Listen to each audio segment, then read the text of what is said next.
Hello and welcome to News Around the World. I am Ogaga Ikama.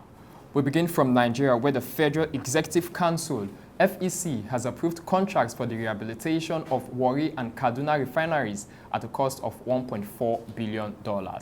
The breakdown shows that $897 million is earmarked for the Warri refinery and $586 million for Kaduna refinery, the Minister of State for Petroleum, Timipre Silva, told State House correspondents after the Federal Executive Council meeting chaired by Vice President Yemi Osinbajo on Wednesday.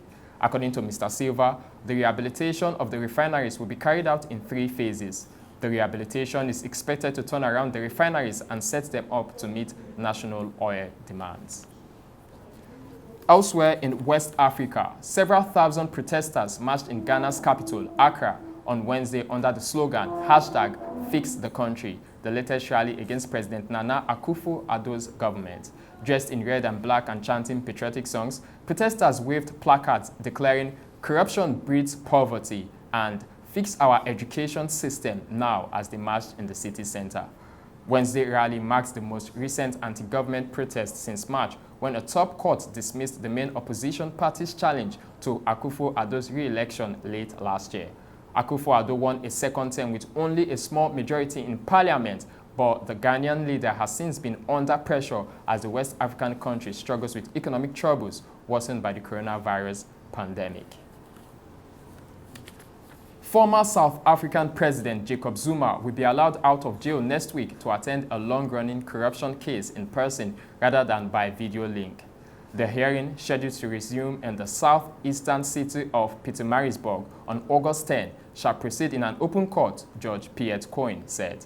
Zuma, 79, began a 15-month jail term last month in an unrelated case, an event that sparked violence and looting. Shortly afterwards, he appeared for the corruption trial via video link, although his lawyers complained the online format was unconstitutional and breached his right to face-to-face consultation with his lawyers. Zuma faces 16 charges of fraud, graft, and racketeering related to the 1999 purchase of fighter jets, patrol boats, and equipment from 5 European arms firms when he was deputy president. The World Health Organization, WHO, has called for a suspension on booster vaccines for COVID-19 until at least the end of September. WHO Chief Dr. Tedros Adhanom Ghebreyesus said a pause would allow for at least 10% of the population in every country to be vaccinated.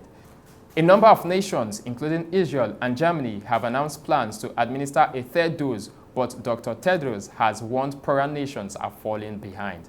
According to the WHO, low-income countries have only been able to administer 1.5 doses for every 100 people due to a lack of supply. Dr. Tedros said that there needs to be a reversal and that the majority of vaccines should go to lower-income countries.